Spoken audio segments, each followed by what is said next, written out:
Okay sir, तो चलो बात करते हैं कुछ टाइम पहले ही रिलीज हुई नेटफ्लिक्स की एक सीरीज़ के बारे में जिसका नेम है आर्काइव 81। इसकी IMDb रेटिंग 7.5 स्टार्स चल रही है, जो एक डिसेंट रेटिंग होती है। मतलब कि शो कोई ख़राब नहीं है, अच्छा है। ये बेस्ड है काफ़ी फेमस पॉडकास्ट के ऊपर सेम नेम का, और मैंने इसको देखना स्टार्ट किया था ये सोच के कि ये एक साइंस फिक्शन स्टोरी होगी, बट नहीं, ये आती है मिस्ट्री एंड साइकोलॉजिकल हॉरर के जॉनरा में। और साइकोलॉजी का नाम जहाँ पर आ जाए समझ जाना वहाँ दिमाग का रायता होने वाला है। तो इस सीरीज़ में भी ऐसे ही बहुत सी चीज़ें हैं जो बहुत से क्वेश्चंस खड़ी करती हैं माइंड में, बट उन सब के आंसर्स के लिए मैं हूँ यहाँ पर। सो आज मैं स्टोरी के साथ साथ डिटेल में हर एक चीज़ को एक्सप्लेन करूँगा जो भी सीरीज़ में दिखाया गया है। बट उससे पहले अगर आप चैनल पर फर्स्ट टाइम आ रहे हो तो ऐसे ही और लेटेस्ट सीरीज़ को सिंपली वे में समझने के लिए चैनल को सब्सक्राइब जरूर कर देना। So let's start and you all just have to sit down, keep calm and listen to मी।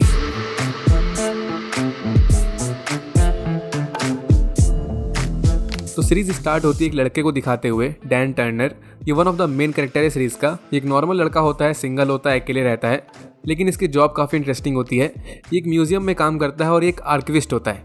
आर्किविस्ट बोले तो इसका काम होता है डेटा को कलेक्ट करना, डेटा मतलब कोई भी ओरिजिनल मटेरियल, एंड देन उनको ऑर्गेनाइज करना सही वे में, एंड देन लोगों तक उस डेटा की नॉलेज को पहुंचाना।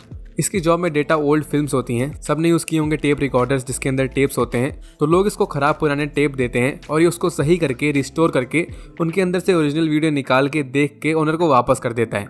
बेसिकली इतना काम होता है बस इसका। लेकिन कहानी में ट्विस्ट यहाँ से स्टार्ट होता है जब डैन को एक दिन एनोनिमस कंपनी से ऑफर आता है। कंपनी का नेम होता है LMG, और इस कंपनी के बारे में डैन को कहीं भी इंटरनेट में कुछ भी नहीं मिलता, इसलिए एनोनिमस है ये। सो ये उस कंपनी में जाता है और वहाँ इससे LMG का ओनर मिलता है। इसका नेम होता है वर्जिल डेवनपोर्ट। अब इसने पहले डैन को एक टेप सही करने के लिए भेजा था एज ए डेमो, जो डैन ने सही कर दिया था। तो अब डेवनपोर्ट को इसका काम पसंद आ गया था, सो ये इसको ऐसे ही और टेप्स रिस्टोर करने के लिए बोलता है। मतलब इसको जॉब ऑफर देता है जिसका इनाम होता है $1,00,000, जो सच में बहुत होते हैं। बट कुछ कंडीशंस होती हैं इसमें, जैसे डैन को ये काम एक स्पेसिफिक लोकेशन पे जाके करना पड़ेगा और जब तक काम खत्म नहीं हो जाता इसको उसी जगह में रहना भी होगा। और ये काम क्लासिफाइड होता है, मतलब एक सीक्रेट होता है, तो डैन इसके बारे में किसी को बता भी नहीं सकता। तो काफ़ी सोच विचार के बाद डैन इस काम के लिए राजी हो जाता है और इसको फिर उस रिमोट लोकेशन पे ले जाते हैं जहाँ जंगल के बीच में काफ़ी बड़ा सा घर टाइप होता है, और ना यहाँ इंटरनेट होता है, ना ही वाईफाई होता है, ना ही कॉलिंग फैसिलिटी होती है। सिर्फ एक लैंडलाइन फ़ोन होता है जिससे ये डेवनपोर्ट को कॉल कर सकता है बस। मैं होता तो इतने में ही घर वापस निकल लेता। एक हॉरर स्टोरी स्टार्ट होने वाली है, ये समझने के लिए इतने हिंट बहुत हैं। हालांकि डैन ऐसा नहीं सोचता, इन सब के लिए एग्री कर जाता है। इसको क्या, बस जितनी जल्दी ये काम खत्म कर लेगा इसकी छुट्टी हो जाएगी, बिग बॉस का विनर बन जाएगा ये।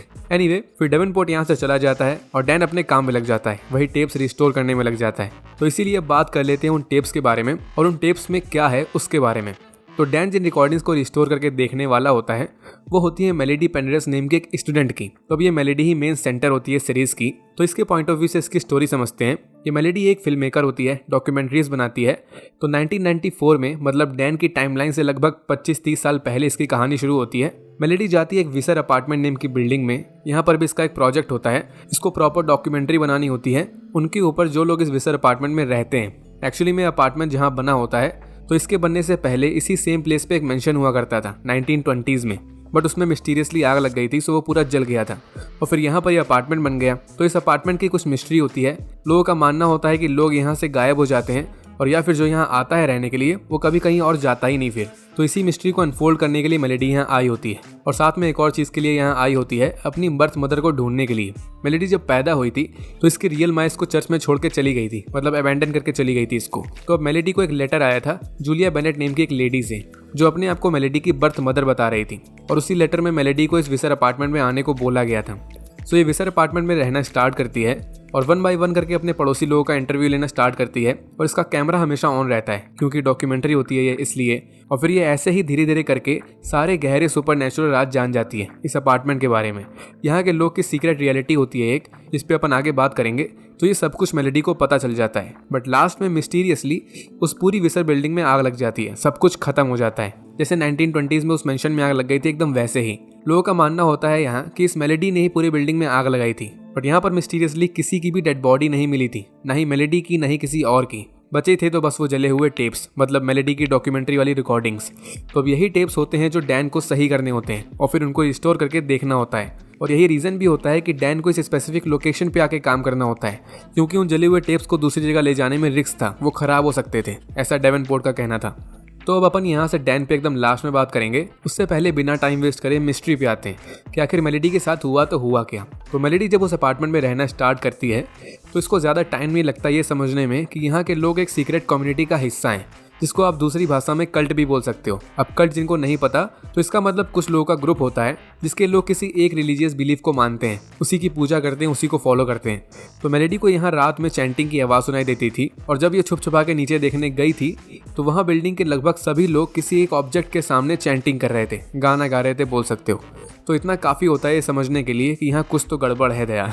तो अब ये सभी डिमोनिक कल्ट मेंबर्स जिस ऑब्जेक्ट के सामने चैंटिंग कर रहे थे, मतलब जिसकी पूजा कर रहे थे, इसका नेम होता है कलीगो। तो कलीगो पे बात करते हैं तो ये एक बहुत पुरानी एंटिटी होती है। ये अर्थ पे आया था बहुत टाइम पहले, हजारों साल पहले। हुआ यह था कि स्पेस में 2 कॉमेट्स थे, ट्विन कॉमेट्स, जिनका नेम था खैरॉन। ये हर 70 साल में एक बार अर्थ के पास से गुजरते हैं। तो एक बार उनमें से एक कॉमेट अपनी अर्थ पे आके क्रैश हो गया था और उसी खैरॉन कॉमेट से अटैच था ये कलीगो। तो ऐसे करके इस एंटिटी की एंट्री हो गई थी अर्थ पे। हालांकि कलीगो अर्थ पे तो रहता था बट अपनी एक अलग डायमेंशन में, पॉकेट डायमेंशन में, जिसको सीरीज में दी अदर वर्ल्ड बोला गया है। इस पे आगे बात करेंगे डिटेल में। तो यहाँ ये चीज़ क्लियर नहीं करी गई कि आखिर ये कलीगो गॉड होता है या फिर डीमन। ये बेसिकली इसके मानने वालों पे डिपेंड होता है। कुछ लोग इसको अपना गॉड मानते हैं जैसे विसर अपार्टमेंट वाले लोग, और कुछ लोग इसको डीमन मानते हैं कि इससे दूरी रहो बिल्कुल। ये बिल्कुल हेलरेजर फ्रेंचाइज के सिनोबाइट जैसे होते हैं, उसमें भी वो ना तो गॉड थे और ना ही डीमन। बट ये कलीगो खैरॉन नेम के कॉमेट से आया था। तो ग्रीक मिथोलॉजी के हिसाब से खैरॉन नेम से मिलता जुलता एक एंटिटी है शेरॉन। ये गॉड ऑफ डेड बोले तो हेड्स के लिए सोल कलेक्ट करने का काम करता है, ऐसा मिथ के अकॉर्डिंग है। तो इसके हिसाब से मे भी कलीगो डीमन हो सकता है।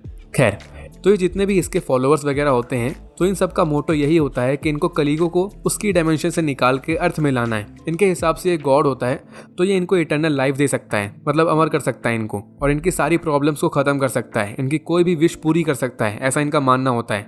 वैसे पहले बता दूं, ये जितनी भी चीज़ सीरीज में दिखाई गई है सब कुछ फिक्शनल है, कुछ भी रियल नहीं है।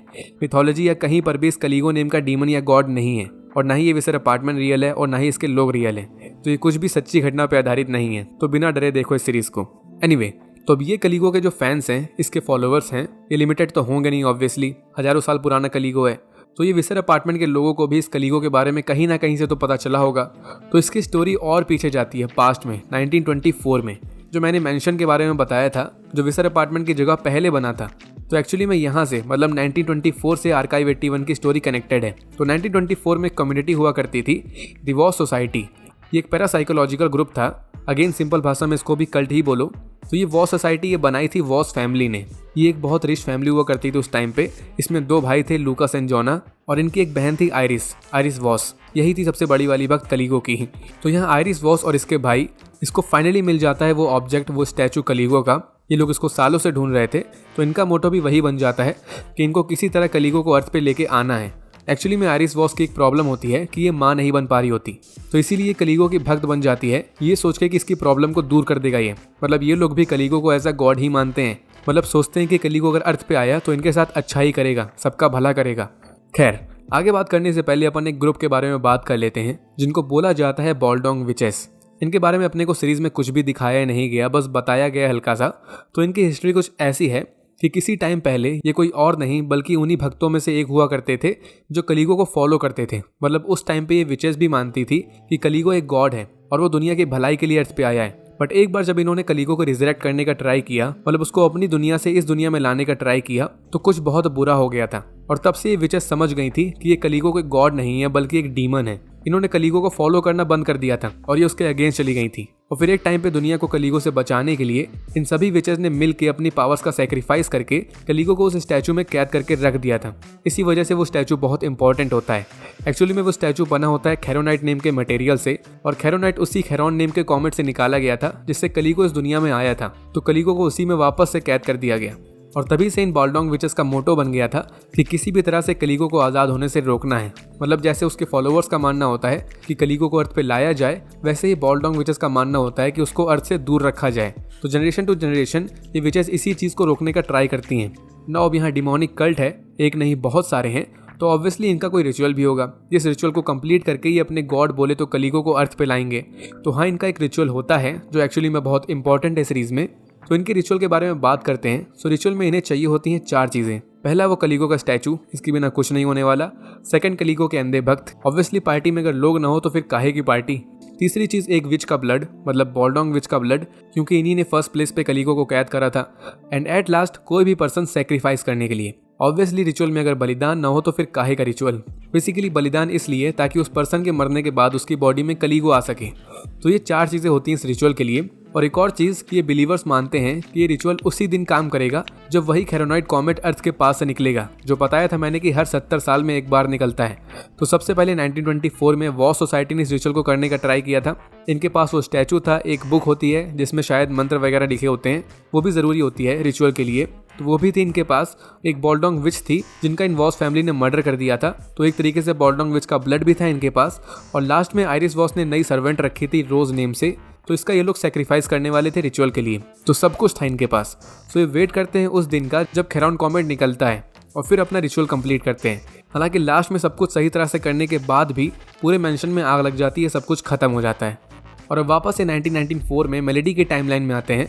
तो यहाँ पर भी जितने भी भक्त थे कलीगो के, ये सब भी तैयारी कर रहे थे रिचुअल की ही, क्योंकि 70 साल बीत चुके होते हैं और खेरॉन कॉमेट फिर से अर्थ के पास से गुजरने वाला होता है। तो मतलब समय आ रहा होता है रिचुअल का। एनीवे, इस विसर वाले कल्ट का जो लीडर होता है वो होता है सैमुअल नेम का एक बंदा। इसको स्टार्ट से ही अपने को दिखाते हैं, ये मेलेडी से बहुत अच्छे से बात करता है, इस पर बिल्कुल भी डाउट नहीं होता, लेकिन मेन खिलाड़ी यही होता है। यहाँ पर एक मिस्टीरियस चीज होती है कि जितने भी ये कलीगो के जेन्युइन भक्त होते हैं, तो ये जहाँ रहते हैं वहाँ पर एक ब्लैक मोल्ड बनने लगता है, फैलने लगता है। जैसे विसर अपार्टमेंट का जो बेसमेंट होता है, वहाँ हर जगह वॉल्स में और फ्लोर में एक ब्लैक पदार्थ देखने को मिलता है, इसको ये लोग ब्लैक मोल्ड बोलते हैं। सिमिलर अपने को 1924 में भी दिखाया गया है, वहाँ पर भी हर जगह ब्लैक मोल्ड बनने लगता है। ये स्पेसिफिक पैटर्न में बनता है जिससे कलीगो के भक्त समझ जाते हैं कि इनकी प्रेयर काम कर रही है। और इस ब्लैक मोल्ड के टच में जो भी आता है या इसको किसी भी तरह से अपनी बॉडी के अंदर लेता है, इनहेल करके या फिर डायरेक्टली इसको खा के, सो वो ना चाहते हुए भी कलीगो का भक्त बन जाता है। उसके माइंड में बस कलीगो ही छाया रहता है। मेलोडी जब नए नए अपार्टमेंट में आई थी तो इसको सबसे पहली वार्निंग मिली थी कि 6th फ्लोर से दूर रहना, वहाँ जाना मना है। तो जब मेलोडी छुप के 6th फ्लोर में जाती है तब पता चलता है कि यहाँ वो लोग कैद करके रखे जाते हैं जिनको जबरदस्ती कलीगो का भक्त बनाया गया होता है, उसी ब्लैक मोल्ड का यूज करके। ये एक ड्रग्स जैसा काम करता है, अगर एक बार बॉडी के अंदर चला गया तो इसकी आदत लग जाती है, फिर दिमाग, दिल, फेफड़े हर जगह कलीगो ही छाया रहता है। 6th फ्लोर में एक बंदा बात करने आता है मेलेडी से, तो इसका कहना होता है कि इसको इस प्लेस से बाहर जाना है और ये मोल्ड का यूज करना छोड़ना है। बट वो एंटिटी इसको वापस से इस जगह में ले आती है, यहाँ से जाने ही नहीं देती। एंटिटी का मतलब ये कलीगो की बात कर रहा होता है और इन सब लोगों को यहाँ पर सैमुअल ही लेके आता है। ये बस कल्ट के मेंबर्स को बढ़ा रहा होता है, कलीगो की फैन फॉलोइंग बढ़ा रहा होता है। और मेलेडी की एक बेस्ट फ्रेंड भी यहाँ आई थी, मेलेडी के साथ रहती थी ये, एनाबेल नेम से। अब इसका नेम ही एनाबेल है तो कुछ ना कुछ सीन तो जरूर होगा इसके साथ। तो इसको भी अपार्टमेंट वाले लोग मोड़ दे देते हैं, जिसके बाद ये एनाबेल भी कलीगो की भक्त बन जाती है। हालांकि इसके लक्षण थोड़े अलग टाइप के होते हैं, ये बस उसी मोल्ड का यूज करके ड्राइंग्स बनाया करती है, वो भी सिर्फ एक लेडी की ड्राइंग्स बनाती है, जिसको ये लोग तो नहीं जानते इस टाइम पे, बट वो ड्राइंग्स होती हैं आयरिस वॉस की, वही वॉस फैमिली की लीडर। और एनाबेल बोलती है कि ये लेडी अभी जिंदा है, ये बस एक जगह पर फंस चुकी है। इस पे भी अभी आगे बात करेंगे। तो यहाँ उस रिचुअल के लिए विसर कल्ट वालों के पास वो स्टैचू होता है, वो बुक भी होती है, बस चाहिए होती है इन्हें तो एक बॉल्डोंग विच और सेक्रीफाइस करने के लिए कोई पर्सन। तो भी इस पॉइंट में एक सरप्राइज ट्विस्ट आता है कि याद होगा मेलेडी को इस बिल्डिंग में आने का इनविटेशन मिला था लेटर के थ्रू, तो इसे लग रहा था कि इसकी बर्थ मदर ने इसको भेजा था, बट अब पता चलता है कि वो लेटर सैमुअल ने भेजा था। ये बस सैमुअल की एक चाल थी ताकि ये मेलेडी को अपने पास ला सके। और मेलेडी इसके लिए इतनी इंपॉर्टेंट इसलिए होती है क्योंकि मेलेडी एक बॉल्डोंग विच होती है, ये उसको खुद नहीं पता होता, क्योंकि इसकी जो बर्थ मदर थी वो एक बॉल्डोंग विच थी। तो सैमुअल ने इसीलिए मेलेडी को यहाँ बुलाया था और सबसे पहले इसने मेलेडी को वो चैंटिंग सुनाई थी जो ये सब लोग कलीगो के लिए गाया करते थे। तो मेलेडी उस चैंटिंग को सुन नहीं पा रही थी, इसके हेड में पेन होने लगता था, वो इसलिए क्योंकि बाई ब्लड ये कलीगो के अगेंस्ट थी। तो इस इवेंट से सैमुअल को ये कंफर्म हो जाता है कि हाँ, मेलेडी ही वो शख्स है जिसकी इसको नीड है। तो अब रिचुअल के लिए लास्ट में बचता है तो बस वो सेक्रीफाइस। तो इसके लिए विसर के लोग चूज करते हैं एक छोटी सी बच्ची को, इसका नेम होता है जेसिका। पूरी बिल्डिंग में सबसे ज्यादा ह्यूमन यही लग रही होती है, बच्चे मन के सच्चे, और मेलेडी की सबसे पहली फ्रेंड भी यही बनी थी। तो इसको भी ये लोग ब्लैक मोल्ड देना स्टार्ट कर देते हैं, जिससे जेसिका के भी दिल दिमाग फेफड़ों में कलीगो छा जाता है। इवन कभी कभी ये अपने सामने उस कलीगो को देखती भी है, इस वजह से इसको सीजर्स आने लगते हैं। तो कुल मिला के लास्ट में विसर कल्ट के पास वो सब कुछ होता है जिससे वो रिचुअल को कंप्लीट कर सकते हैं। बस वेट होता है तो उस दिन का जिस दिन कॉमेट आएगा। लेकिन अब आगे बात करने से पहले अपन वापस आते हैं डैन टर्नर पे, जिसको शायद आप भूल ही गए होंगे। तो यहाँ अब ऐसे समझो कि थ्रू आउट द शो जितना भी मैंने आपको भी बताया, ये सब देख और समझ रहा होता है डैन। क्योंकि याद होगा मेलेडी डॉक्यूमेंट्री बना रही थी, तो मतलब जितनी भी चीजें ये देख रही थी वो सब कुछ ये रिकॉर्ड कर रही थी। डॉक्यूमेंट्री के साथ साथ पूरा व्लॉग भी बना रही थी। तो यही सारे टेप्स ये डैन भी देख रहा होता है। मतलब धीरे धीरे ये भी पूरी स्टोरी जान रहा होता है मेलेडी की, क्योंकि यही काम करने के लिए यहाँ पर आया था। लेकिन डैन को सबसे पहले दिन ही मेलेडी के टेप्स में एक वियर्ड चीज देखने को मिली थी। डैन को अपने फादर देखने को मिले थे टेप्स में, और कुछ टाइम बाद इसको पता चला था कि इसके फादर जो एक डॉक्टर थे, तो उनकी वन ऑफ द पेशेंट थी मेलेडी पेनरेस। तो यहाँ डैन समझ जाता है कि इसको यहाँ पर सिर्फ टेप्स रिस्टोर करने के लिए तो नहीं बुलाया गया है, कुछ और सीक्रेट्स भी हैं यहाँ। डेवेनपोर्ट को छुपा रहा है इससे। और डैन काफ़ी पैनिक होता है अपने फादर को देख के, क्योंकि एक्चुअली में इसकी पूरी फैमिली जल के मर गई थी बहुत सालों पहले। इसका पूरा घर जल गया था सेम मिस्टीरियस वे में जैसे विसर अपार्टमेंट और मेंशन जले थे। सिर्फ डैन बच गया था लकली, क्योंकि ये घर से बाहर था उस टाइम। तो इस वजह से डैन यहाँ से भागता नहीं है, क्योंकि ये समझ गया था कि स्टोरी में आगे चल के इसको ये सीक्रेट्स भी पता चल जाएंगे कि कैसे इसके घर में आग लगी थी। ये सिर्फ अपने बेस्ट फ्रेंड को ये बात बताता है, मार्क, जो इसका सच्चा वाला दोस्त होता है। पूरी इन्वेस्टिगेशन पे इसके साथ खड़ा रहता है। इवन ये उस रिमोट लोकेशन पे भी डैन से मिलने आता है कभी कभी। लेकिन जैसे जैसे डैन ये कहानी में आगे बढ़ रहा होता है, एक एक टेप को देख के, तो इसके साथ वियर्ड चीज़ें होना स्टार्ट हो जाती हैं। जैसे सबसे पहले इसको हेलुसिनेशंस आने लगते हैं, जो चीज़ें इसके सामने नहीं होती वो भी इसको दिख रही होती हैं। इसको टाइम का पता नहीं चल रहा होता, कभी ये बेड पे होता है तो नेक्स्ट टाइम जंगल के बीच में, और इसको मेलेडी के क्लिप्स के बीच बीच में कोई एंटिटी देखने को मिलती है, मतलब वही कलीगो। और सबसे वियर्ड चीज़ कि इसको कभी कभी ड्रीम्स आते हैं जिसमें ये मेलेडी को देख रहा होता है, इवन उससे बात भी कर रहा होता है। बिल्कुल ऐसा लग रहा होता है कि एक्चुअली में मेलेडी इसके सामने है, बट डैन को वो ड्रीम्स लगते हैं। तो अब क्वेश्चन आता है कि आखिर डैन के साथ ये सब क्यों हो रहा है। तो इसका आंसर अपने को सीरीज के एकदम लास्ट में मिलता है। तो इसको ध्यान से समझना।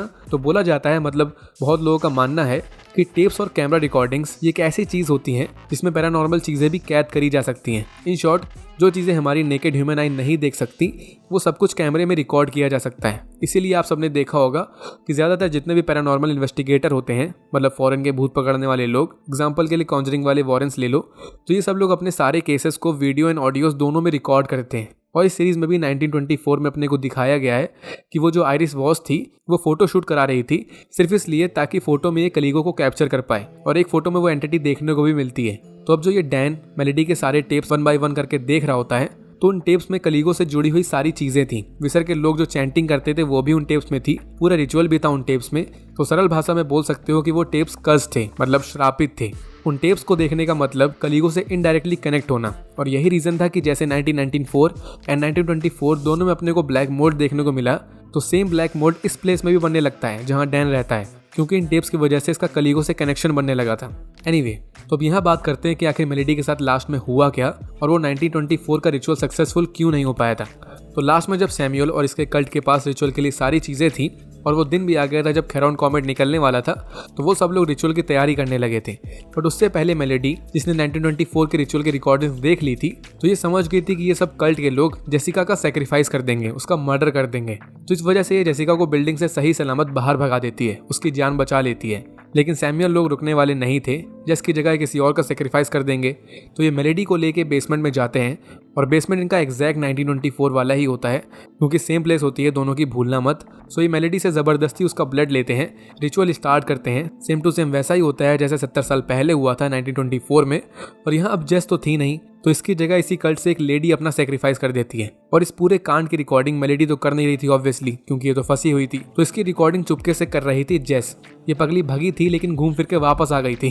तो अब रिचुअल यहाँ भी कंप्लीट हो गया था, लेकिन अगेन रिजल्ट एग्जैक्टली सेम निकला था 1924 जैसा। कलीगो यहाँ नहीं आ पाया था, उसकी जगह अपने को आयरिस वॉस की हल्की सी झलक देखने को मिली थी, और फिर पूरी बिल्डिंग में आग लग गई थी। किसी की डेड बॉडी नहीं मिली थी, लेकिन हर कोई गायब हो गया था। बचे थे सिर्फ टेप्स, और साथ में एनाबेल भी बची थी, वो मेलेडी की दोस्त। ये बच गई थी क्योंकि इसको पहले ही डैन के फादर ने हॉस्पिटल में ट्रांसफर कर दिया था, तो फायर के टाइम में बिल्डिंग में थी ही नहीं, और ये अभी भी डैन की टाइमलाइन में भी जिंदा होती है। तो डैन और मार्क इससे मिलने जाते हैं, इससे बात करते हैं, और एनाबेल ने जैसे आयरिस वॉस की फोटोज बनाई थी, तो अब इसने हर जगह मेलेडी की फोटोज बनाई होती है। और अगेन ये बोलती है कि मेलेडी जिंदा है, वो बस फंस चुकी है। याद होगा तो यही सेम चीज इसने आयरिस वॉस के लिए भी बोली थी। तो डैन ने जो अब सारे टेप्स रिस्टोर कर लिए थे, और इसको पूरी स्टोरी भी पता चल चुकी थी।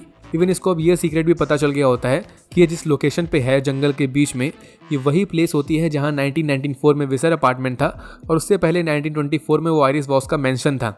इसी वजह से बेसमेंट में जब डैन जाता है तो इसको एग्जैक्टली वही रिचुअल वाली प्लेस देखने को मिलती है। इवन यहाँ वो कलीगो का स्टैचू भी होता है, और इसी वजह से डैन गुस्से में सब कुछ तोड़ने लगता है इस जगह में, सारी रिकॉर्डिंग, सारा ओल्ड डेटा जितना भी यहाँ होता है। लेकिन अब डैन का कॉन्ट्रैक्ट खत्म हो चुका था, क्योंकि इसको जिस काम के लिए बुलाया था वो खत्म हो गया था। तो इसलिए इसको यहाँ से सही सलामत उठा के इसके घर में छोड़ देते हैं। लेकिन अब यहाँ मार्क और डैन ये मिलकर एक गुत्थी सुलझा लेते हैं कि आखिर मेलेडी के साथ क्या हुआ था।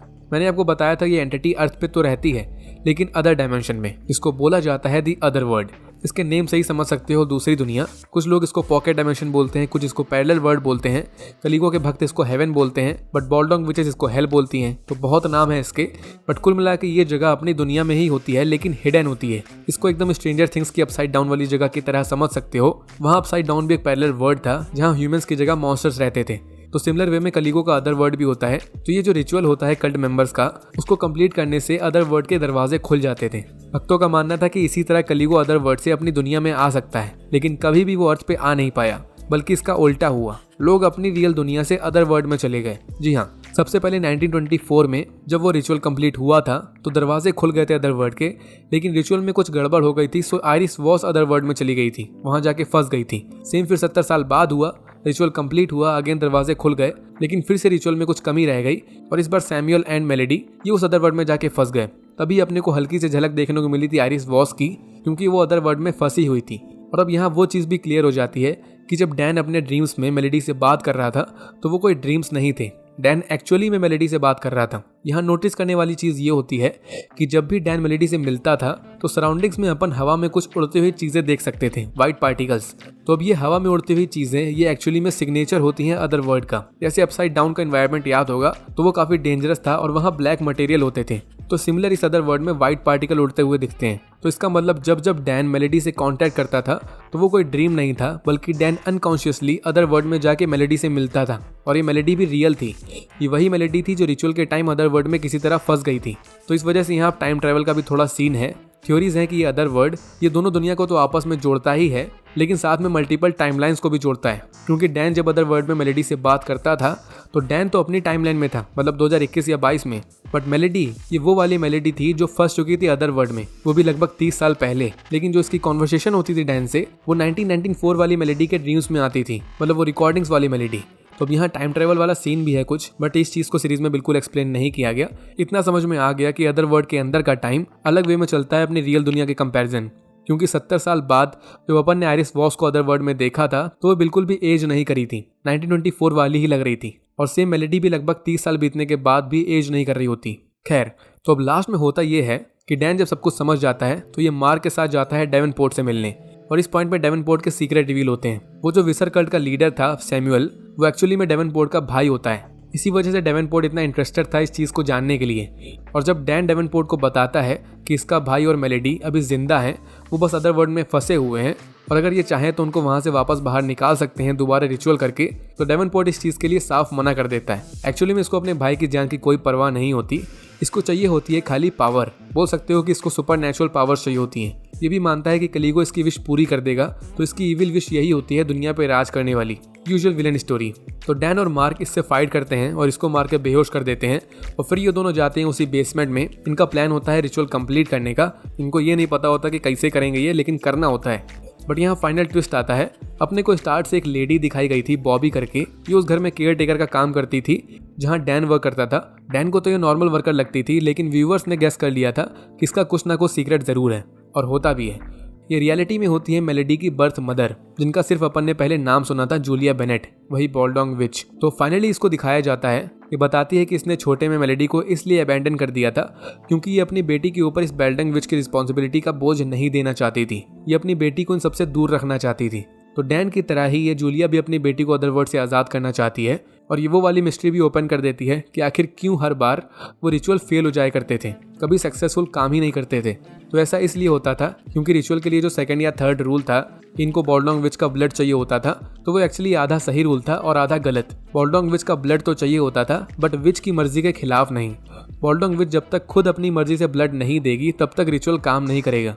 सो याद होगा 1924 में आयरिस वॉस ने एक बॉल्डोंग विच को जान से मार के उसका ब्लड ले लिया था, मतलब रूल गलत हो गया। और फिर 1994 में कल्ट के लोग जबरदस्ती मेलेडी को लेके आए थे और उसकी बिना मर्जी के उसके ब्लड का यूज किया गया। सो अगेन रूल गलत हो गया।